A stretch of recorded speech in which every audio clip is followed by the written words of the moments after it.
welcome to CMES Conversations. This is October 2nd, 2014, and this afternoon we have the pleasure of chatting with not a Middle East scholar, but actually a political theorist, Stephen Holmes. Stephen Holmes is a professor of law at New York University, NYU Law School.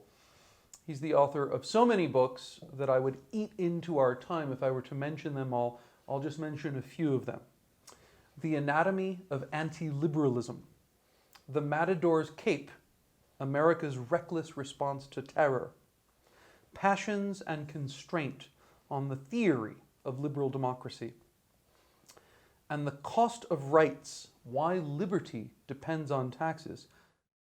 There's so many things we could talk about, Steve. Let's just start with the role of liberalism. You're one of the leading scholars of liberalism. A lot of people looked at the Arab uprisings beginning in late 2010, early 2011, that swept across the region, beginning in Tunisia, Egypt, Yemen, Bahrain, Libya, Syria, and beyond.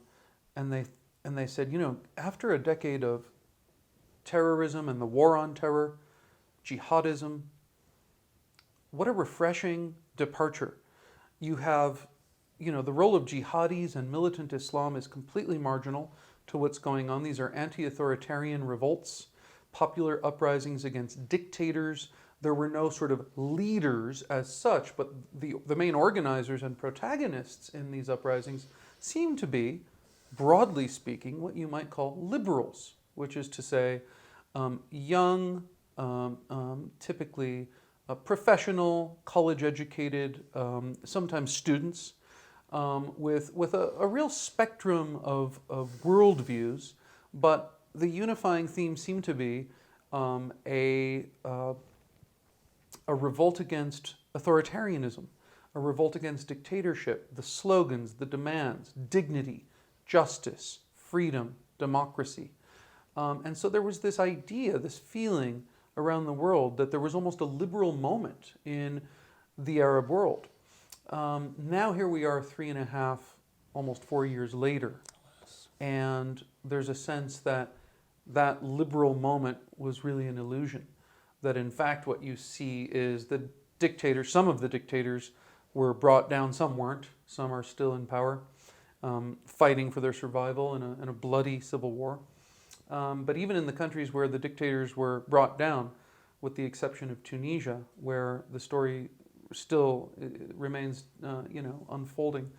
But the drama has taken a turn in a less liberal direction, shall we say. In Egypt, the most populous Arab country, you have a return to dictatorship. The generals are back in charge. There's a bloody crackdown and a repressive state order. You have sectarian violence. You have the rise of militant jihadism. So I know this is a huge tapestry, but I guess as a scholar of liberalism and also anti-liberalism, I think it's worth noting, I'm curious about your thoughts on the story of the last 3.5, 4 years in the Arab world and how liberalism figures into it. Well, you're right, it was very dramatic. One thing you left out was the hope, or not the hope, but the retroactive thought that Saddam might have fallen without American intervention. Because if a revolution from below, an anti-tyrannical revolution from below could have come, then what were we doing? And the society might have been able to take itself in its own hands without our having to go there and overthrow. That's an interesting point, because the neocon narrative about that is the exact opposite, which is that it was the U.S. removal of Saddam that in fact occasioned this string of events. They would say that. Yeah. But of course you're right, that even at the beginning, I remember looking on the CNN or the television broadcast with Tahrir Square, and the reporters were saying, look behind us, we have democracy. So this was an odd idea of what is democracy. Now, it's important always to remember that the absence of obstacles is not the same as the presence of conditions. And getting rid of the dictator doesn't mean that democracy will pop out like toast out of a toaster. That doesn't work that way. And democracy, democracy is a tiny spot in human history. it requires enormous preconditions, otherwise it would be more common. And one of the, I mean, it depends on how you're defining it, but it's usually defined as a system where parties lose elections and peacefully retire from office, yield power to their adversaries. Now, that's getting a country to that point requires a belief on the part of incumbents that when they leave power, they won't be mistreated. That's very difficult to create. Besides the fact that you have to actually have parties which are representative of and have huge support in the society and have a capacity to govern and all kinds of things. So I think there was... So you didn't expect Sweden to emerge I out of the ashes? It was such a relief. I mean, I agree with you completely. And it reminded me, it was since the murder of Sadat, when Sadat, particularly at Camp David, gave us a sense that we actually lived in one world, that the Egyptians were not in some foreign place, that they actually could, that these walls were not impermeable, and that we do after all have to share the planet with people, with Muslims and with people who are different than us, and this was a sense that that was possible. And then Sadat's murder kind of broke this.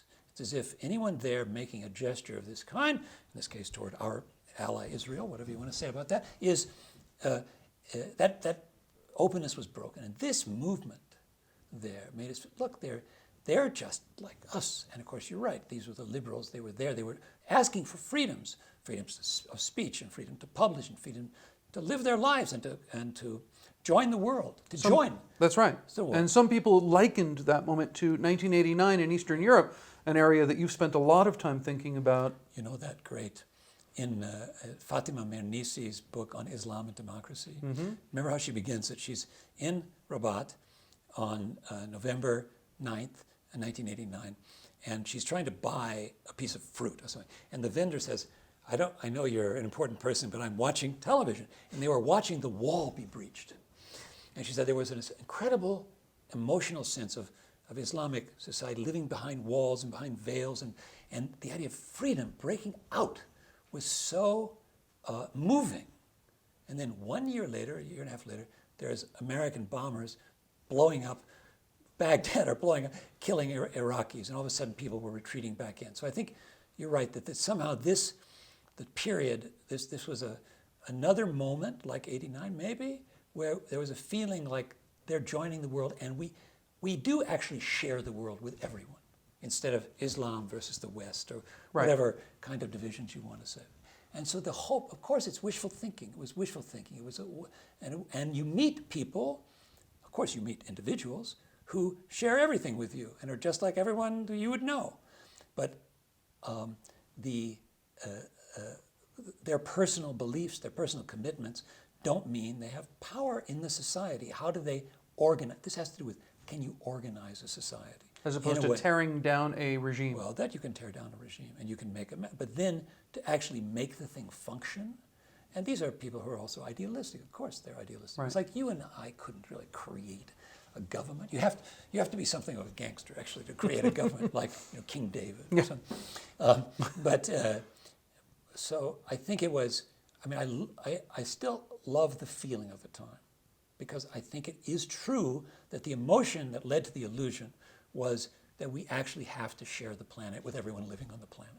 That's just true. And belief that we don't have to, that we can build walls and that we can push people away and we can separate the violence from where we live, this is just hallucinatory. And the narrative that it was just dictators, autocrats on the one side, and Islamists and terrorists on the other seemed to be shattered by the presence of these young, non-ideological, broadly of democratic, liberal activists. That's very true. On the other hand, you have to realize that part of globalization means that it is easier to change countries than to change your country.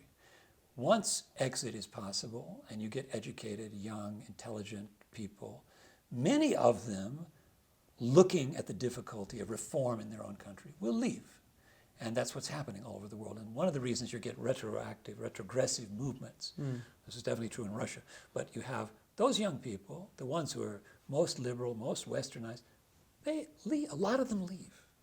And of course, it's natural for themselves, for their families. What do you expect them to do? Just stay there and fight against the odds? So I think part of this is the Hirschman exit and voice thing. The exit option, which has been made available, does take away some of the reform energy in any of these countries. And I think we have to, that's one aspect of it. But also just being able to organize, to create a power that can govern in a tolerant, civilized way that takes the other side into account in societies where there are many people who are very poor, who are impatient, who will listen to millenarian promises of various kinds. It's a very uphill battle. And I'm glad you used the word patient, because I think that's a key feature of what happened in Egypt, just to take that one case.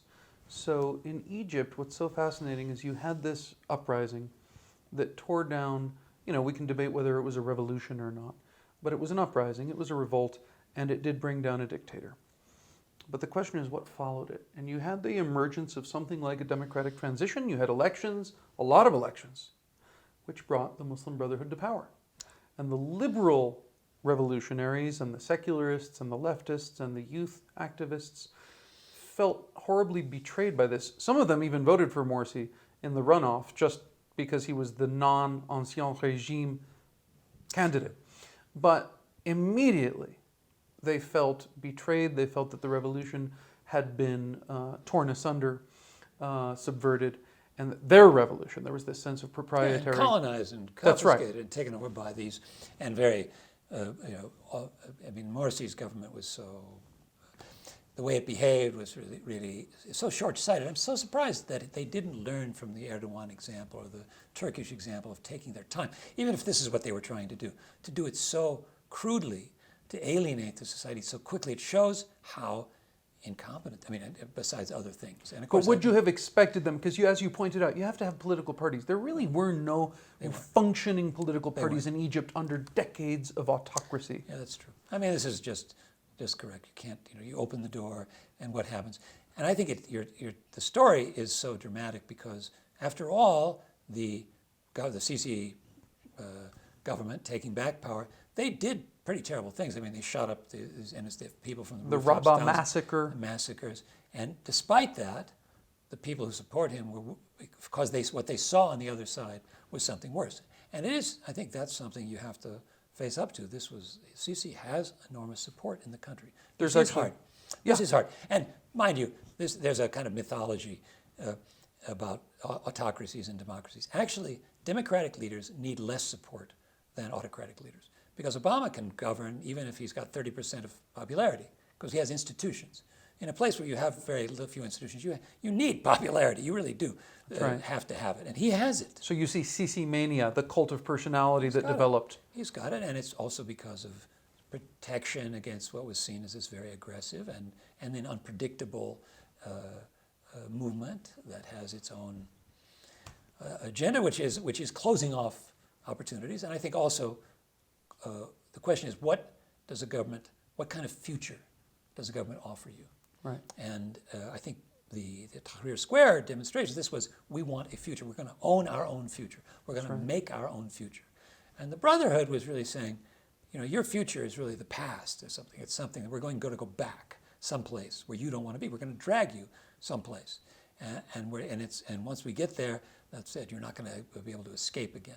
So there was a feeling of being There was, and that's undeniable, and we saw it manifested on the streets on June 30th, 2013. Mass demonstrations. We don't know exactly how many people, but there were clearly more than 1 million, maybe 2 or 3 million people demonstrating on the anniversary of Morsi's election to bring him down. And he was brought down in a way that combined, that involved an alliance of liberals, the original Tahrir activists and revolutionaries, with the military. And the interesting thing is that the coup, the pop war, whatever you want to call it, it was a coup that had mass popular support from below. It has now backfired or turned into a repressive state order that originally targeted Islamists, members of the Muslim Brotherhood. It basically criminalized that entire organization. But then, as repressive state orders tend to do, it expanded beyond just its original Islamist targets, and then you had liberal organizations, newspapers being shut down, activists being jailed. That's right. So, I think a lot of Egyptian liberals are now feeling regret How would you compare? Sorry to be interviewing No, you. please. Would you compare Sisi and Mubarak? Because it's not just putting the toothpaste back in the tube. It's not just a return. Because Egypt's obviously a different place. It went through something. That's right. Something happened that Mubarak never had to deal with. It may also be having to do with the amount of arms in the country. I don't know if those things came from the Libyan arms deposits into the country or not. I'm not sure. But certainly the experience of overthrowing a dictator, which people have seen to be possible, it is there. So this may also shape the different way in which Sisi is acting. I don't know. And clearly, in some ways, we've returned to the status quo ante, particularly with the relation to Sinai and Gaza and Sisi's coordination with Israel against Hamas and so on. So that, I think, is similar, but it must be a different system. It's different, and I think we still haven't mapped out precisely the contours of this new post-revolutionary Egypt. But I think what a lot of Egyptian human rights activists and journalists would say is that it's more repressive now than it was under Mubarak. And the media, particularly the Egyptian media, we had our visiting scholar here at the Center for Middle East Studies last spring. Yeah. Mohammed El-Masri is a scholar of Egyptian media, and he has documented extensively how the Egyptian media has basically gone into a hysterical frenzy of demonization and elimination, what he calls eliminationist discourse against the Muslim Brotherhood. Why do they have those Al Jazeera guys in jail? What are they doing with that? It's ridiculous. Well, there's a lot of it is conspiratorial. There's a lot of conspiratorial thinking about the enemy, including the United States, which might seem weird from an American perspective. Wait a minute.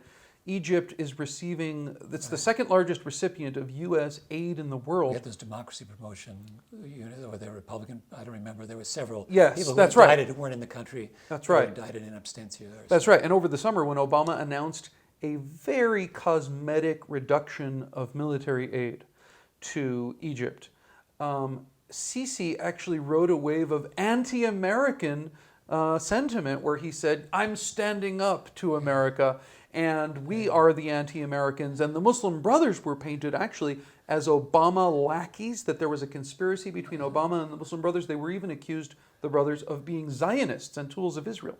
Very weird contours of anti-Americanism. Our old friend Tony Jutt might have had a field day with this. But my question really, because you're a political theorist, Steve, my question is this. Was it a mistake, in your view, for Egyptian liberals, understandable though it may have seemed at the time, in retrospect, the fact that Egypt had just come out of decades of dictatorship, it finally, through a process of revolutionary upheaval, pulled down the dictatorship, found something like a democratic transition, elected its first civilian government, elected government, and it was torn down within 1 year and replaced by a highly repressive military regime, arguably more repressive than Mubarak. Was it a mistake for Egyptian liberals to sign on to what has now become a very anti-liberal regime? It means the mistake being to support Sisi? To support the coup, which would then resulted in Sisi's taking over the country. So liberals supported an anti-democratic process, which has now... But Danny, you know, the reason studying history is impossible is because we know what happened. Yeah. And they couldn't have. So any more than they knew what would happen when Mubarak fell. You know, they didn't know. So you're flying backwards into the past. And I think it was reasonable to think that in an electoral process, their voice would be heard. And in a way, they felt that they were indispensable because they were the most westernized. They had certain tools that were necessary. They didn't think the Brotherhood would have any chance of really running the country correctly or in any way that would make sense. So they were overestimating. And you can't, who has power, underneath when you have a dictatorship and you're going to remove it, then how power is going to look in the next moment, it's impossible to tell. So I don't really feel like you can blame them. I think you can feel sorry for them, and I think it is true that it was ironic in both cases that the movement that they initiated or something they supported in a way turned around and bit them. But that's also this kind of the tragedy of Egyptian liberalism, that it seems like everything they do ends up putting them in a worse condition. One step forward, two steps back. Yeah. I mean, to be fair, there were some Egyptian liberals, not many, they were in the minority, but Amr Hamzawi, political scientist, who was at the Carnegie Endowment for a while, he made the argument. He was elected he's a professor of political science at American University in Cairo. He was elected to the Egyptian parliament. He was an activist in opposition politics under Morsi. He said to his fellow Egyptian liberals who were still in the streets trying to tear down the Morsi government to continue the revolutionary energy of Tahrir, he said, listen, we have to be more patient here.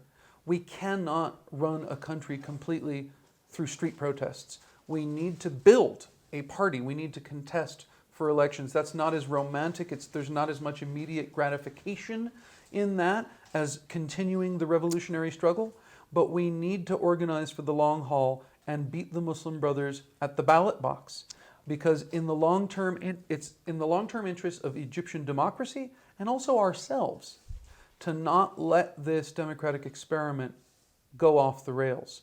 His voice now, in retrospect, seems kind of prophetic, but my point is simply that there were actually debates between Egyptian liberals about these questions at the time, and Amr Hamzawi lost out. That's fascinating, because Baradei is an NYU graduate. In fact, I had to read his honorary degree when he was given it a few years ago. Interesting. So I watched him in this setting, and he seemed like he was over his head. It looked like he's not a political person really at all. But that's another problem. Even though it is true that the Brotherhood had no political experience, the liberals had no political experience. No, because there was no space for political experience. So you can say there were debates, but they didn't have, the kinds of background that it would be required actually to build. First of all, building a political party. We have democracy promotion around the world. We have no idea how to do this. It takes time. Building a political party. Well, time, of course, is it depends on what happens in the time. Yeah. Time doesn't build a political party. No, but you requires. You can't do it without time. That's right. That's for sure. But time can also make things worse, which it often does. It's necessary if not sufficient. It's definitely not sufficient. I think this is, if you try to get behind and study the history of governments in which people willingly step down from power and what it takes for that to happen, what is required, what's a precondition for that happening, it's very difficult. And certainly much easier to go out in a square and hold up signs and say, I believe in freedom and I want to have, and I would like my kids, or I would like to be free to study what I want, to dress the way I want, or do what I want. It's kind of like that sign that you point out in Russia after Putin's last election, farewell future. Goodbye future. Right? I think, goodbye future. I think there was that feeling in the Arab Spring of, hey, we want a future. We do want a future, and particularly when you're living in one that seems so closed off, it's so suffocating and asphyxiating, and of course it just made you cry to listen to these kids, what they wanted, and of course they should have it, but what matters is, can you organize your society? That's right. And that's such a difficult thing to do, and it doesn't mean elections. I mean, this is that's a very superficial aspect of the process, which allows a society to alternate in power in such a way as those who hold power, because they know sometimes they won't, are willing to limit what they do because they don't want to be on the receiving side of this kind of government. So That's right. whatever that takes to socialize political power wielders into the perception that any instrument that they use against people could be eventually used against them and their family. Which is what we see happening. Yeah, so if they then learn not to do things they don't want to have done to themselves, then you've got a civilized regime. But that's a rare, very great rarity in history.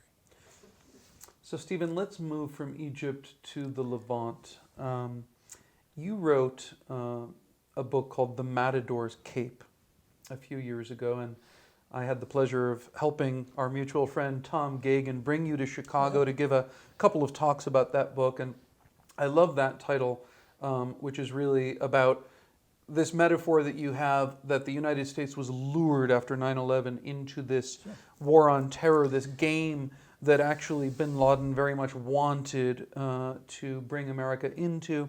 And your book in many ways is about the disastrous consequences of the way America in fact, fell took the bait and fell into the trap.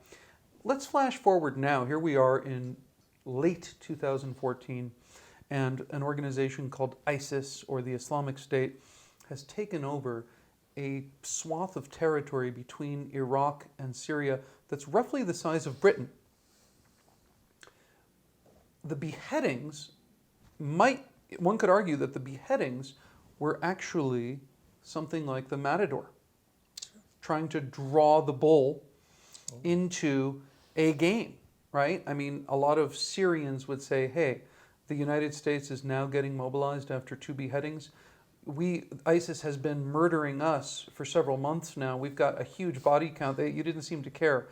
Now you've got a couple of guys on TV. That actually looks bad, yes. So my question for you is, as the author of the Matadors Cape and someone who's done a lot of thinking about the ways in which the United States really created a horrible path, or went down a very destructive path after 9/11, how do you see the current situation with ISIS playing out? Do you think that this is a terrible mistake for the Obama administration to have gotten drawn into the ISIS Matadors Cape? Well, it's definitely true that terrorism works or doesn't work depending on how you react. So in a sense, you do retain control. Now, part of what they were doing, of course, is competing with Al-Qaeda and other groups for recruits. Right. But to compete for recruits, you have to show that you can stand up to the United States and you are not afraid to spit in the eye or stick your finger in the eye of the superpower. And also, you bringing them here, because you think of it, it's also a swamp. It's a what was the old phrase? But not swamp. In Vietnam, it's where you draw the enemy into a place where they can't really manage. And right. Of course, our military advantage, our nuclear arsenal, or our good military don't really work well against guerrilla bands and small groups, and against terrorism in general. So I think it is true that it makes zero sense to make a decision about how America should act toward ISIS because of beheadings. That doesn't really, people are killed every day. This is a way of just kind of getting into our nervous system and making us react impulsively. It was a spectacular, highly choreographed. I hope you never looked at those things. I didn't. No, I couldn't. Absolutely not. I don't think anyone, just don't look at them. But the people who have, and looked at not just the beheadings videos, but many other videos that ISIS has made, everyone agrees that these are high production value, sophisticated. They are fantastic media guys, and you can see this by how well they recruit in Europe. I mean, right. Really very brilliant. So now, our reaction to this. We have a huge problem because we have been goaded into claiming that we can actually destroy them.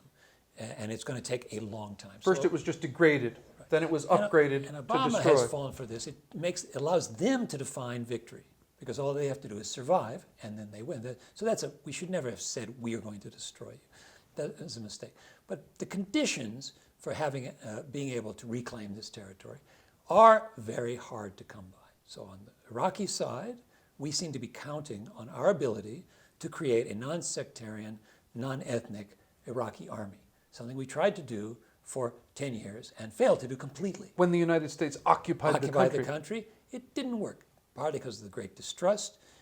In the end, because we failed to do that, we were funding, during the surge, basically Sunni groups independently. They weren't inside a multi-sectarian, unified Iraqi army. We have a crazy belief that training can produce skill, but training cannot produce loyalty, right. Particularly not loyalty to a multi-sectarian state that doesn't exist, multi-ethnic, multi-sectarian state which doesn't exist.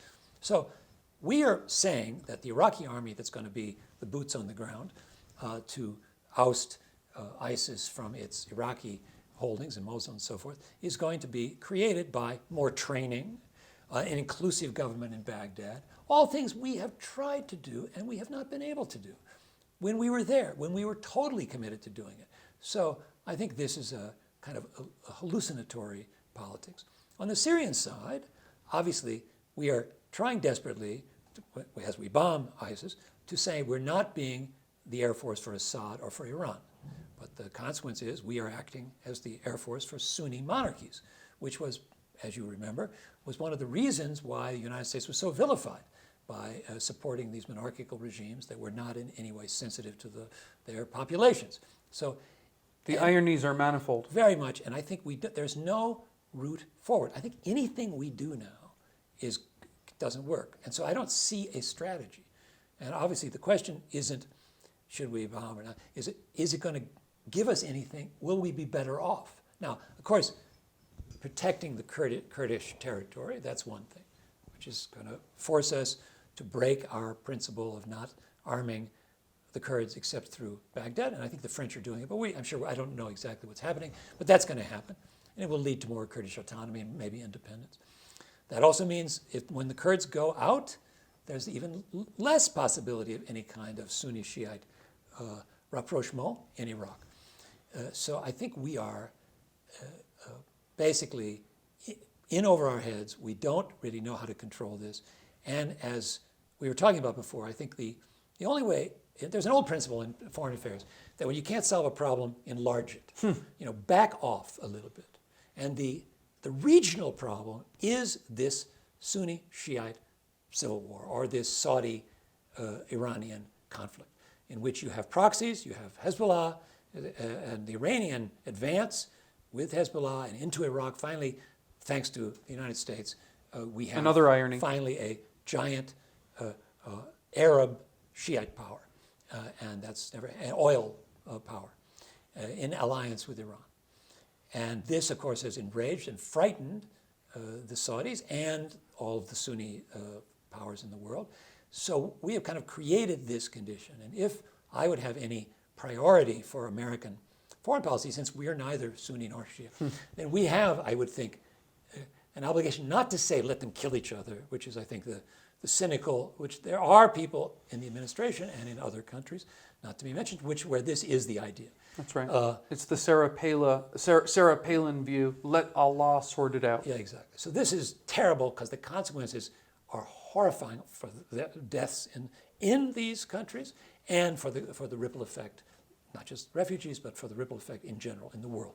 So our policy should be finding ways, because we do, despite the fact that we're hated and distrusted everywhere, including by the Saudis now, we do have influence. We do have things to trade. We do have carrots and sticks. And I think our policy should not be, try to defeat Iran at all costs. It should be some way to mitigate the conflict, because that's the source. The bigger conflict. Not just the Syrian conflict. Syria is a proxy war. It is a proxy war. And it didn't start out as one. It started as an uprising. Again, through the Arab Spring with the slogans of dignity, and who knows if Assad really had to do that. It seemed like it was a mistake. He had so many Sunni allies. He had so many Sunnis who were a part of the regime. His father had done that too. It just somehow went wrong. And once you get the killing started, and I think Syria is lost, because once you kill 200,000 people, the idea that you're going to forgive, it's not going to happen. And right. It is clear that if there was ever a Sunni-dominated government, the Alawites would be in incredible physical danger of genocidal violence. So, which is arguably exactly why Assad responded to the uprising the way he did, because unlike other regimes in the neighborhood, in Syria, the Alawites, it was hated, but the way it's hated now, I think, different. Is so much worse. Oh, I don't really know that it was. Anyway, this is water under the bridge, or right. blood under the bridge. Yeah. So I think American policy, we're fumbling, but and I think in this we probably could create an international coalition. I remember there's a very important kind of point about international coalitions. The Americans, we tend to think a coalition is 60 countries who do what we tell them. That's the idea. But the 1990-91 campaign against Saddam was an international coalition, not because Bush and Baker were great diplomats, but because every country in the world, West, including and Japan, had an interest in preventing Saddam from taking over the Saudi oil fields. It was a universally shared interest. It was a shared interest that was behind the alliance. 2003, there was no shared interest like that. And now, where is the shared interest? Well, there's some things they don't want. The European powers don't want the young people from their country coming back. Right. It isn't really an interest in stabilizing Iraq. It isn't, this isn't. Although the ISIS phenomenon could spin so out of control. They are worried about the returnees. I think that's what bothers them. Yes. And that's why they're taking away their passports or doing other things. It's like, in a sense, it's similar to the Kosovo War, where they were afraid of refugees. They said, well, you Milosevic should live with your Albanians because we don't want to live with them. Now, this is a fear of the spillover. When a country, this will be true with contagious disease, if you can selectively immunize yourself against the disease, you don't bother about going and sending your WHO to Africa to deal with it. But when you have an Ebola-style virus that you can't selectively immunize yourself against, then you have to deal with it there. So you go. You're interested. But it's an interest that's very much dictated by what threat you feel to yourself. But I think the United States should be, and I think wisdom would say, we have a big interest in tamping down this conflict, which is, because of killing, just burns on its own. Even though I think diplomatically you could find some kind of approachable ways of dealing with these things, and it's become so toxic now, and partly because of Hezbollah's role. This is also a fascinating development, and you see it very much in the Israeli military position, which is Hezbollah has severely damaged its prestige in the Islamic world. That's right. By killing so many Sunnis. That's right. And this for Israel is a source of some kind of consolation, because it weakens their main enemy. So there's, I think, but that's really a politique de pire kind of thing, which I think we should very much not embrace. Exactly, yeah. So I would urge the American State Department and our national security thinking to be oriented, and this, of course, it goes throughout the Islamic world, because there's also these terrible problems, Hazara and so forth, in Pakistan and elsewhere, where these Sunni Shiite, very medieval, violent things are going on, which are terrible. And and if we're just focused on they're killing Christians or they're killing Westerners and so on, I think it's downplaying the source of the extreme fanaticism today, which is internal now to Islam, and it is not safe it's not safe for us, but it's also, in a way, who else could do anything about this? Only we. If we had the courage and the intelligence to think about it this way, instead of looking at the tiny places where we bomb this group or another. Oh, I think that's a really provocative thought. My only question about that would be, what can the United States do about this sectarian conflict in the region when we have such close relations with some of the main protagonists of the Sunni side of that equation, Saudi Arabia and the other Gulf Arab monarchies, Sure. Islamist, It Sunni Islamist could monarchies? be that shale gas and shale oil is a solution. As on the first look, our energy independence is a problem, because when the Saudis realize that we don't depend on them, they're intelligent, they know we won't protect them. So they feel less protected by us, less trustful of us, the alliance is weakened, much weakened. Well, this is in a way an opening too, which is to say that relationship, even though they are, of course, now joining us in bombing ISIS and so forth, that relationship has been built on oil. And of course, it originated because the Russians, the Soviets, had their own oil reserves, and we believed that if the Russians got into the Gulf, took over that oil, we would lose the Cold War, because they would have all the energy in the world. So we couldn't allow that, and it was a strategic commodity. We had to have this alliance. Well, that's no longer the case, and I think it is weakening. And there are a lot of reasons why, objectively, we have many things we're sharing in common with Iran, and Iran helped us in Afghanistan, as you know. There are connections between Iran and, as you said yourself, the Iranian public is, its attitude toward America too is also ambivalent. I mean, that's the main. Actually, the Iranian population is arguably the most pro-American population of the Middle East, because its unpopular regime is anti-American. Okay. My favorite sort of anti-American slogan is, "Yankee, go home and take me with you." So that's ambivalence. Yeah. So in the world, and the attitude is still possibly ambivalent. So I think we have leverage, but it would take some kind of intelligence in our foreign policy toward the region, which I don't frankly see. Partly because it's the tail wagging the dog with Israel. That's another problem there, which is very difficult. And also because we just have such little imagination. The real proof of lack of imagination on the Obama foreign policy is the fact that we did nothing about Cuba, which would have been so easy to do. Communism is over. It's not a It's these threat. residual zombie concepts. They can't deal with it. And there's also, in Florida, the politics have changed, and there's a lot of Absolutely. economic support for a different attitude, and they couldn't take advantage of it. And it's because of lack of imagination and boldness, which they needed. I think that's really the great failure of the foreign policy, to not find these places that you could do something positive. Right, don't do anything stupid. Pull out of Iraq, Afghanistan. I understand. I think was wise, even though it has some after effects that are bad. It does destroy the argument that we went there in order to stay, which was the common argument. Right. So that is not really what people are saying. And if we hadn't left, they wouldn't be crying for us to come back, for example. And since when you look at it microscopically, there is no solution, then I think backing up is at least would give you some perspective of something we could do that might have some long-term hope. I think counting on our being able to train in Saudi Arabia, numbers of Syrian rebels. Rebel forces. This is a very tiny thing, and and they're getting richer by the day. Yeah. So, and they're getting more powerful, and they have more recruits by the day. We can't keep up with them. So I think that's not a plausible way forward. And it's being done partly out of political pressure. That's another thing I object to.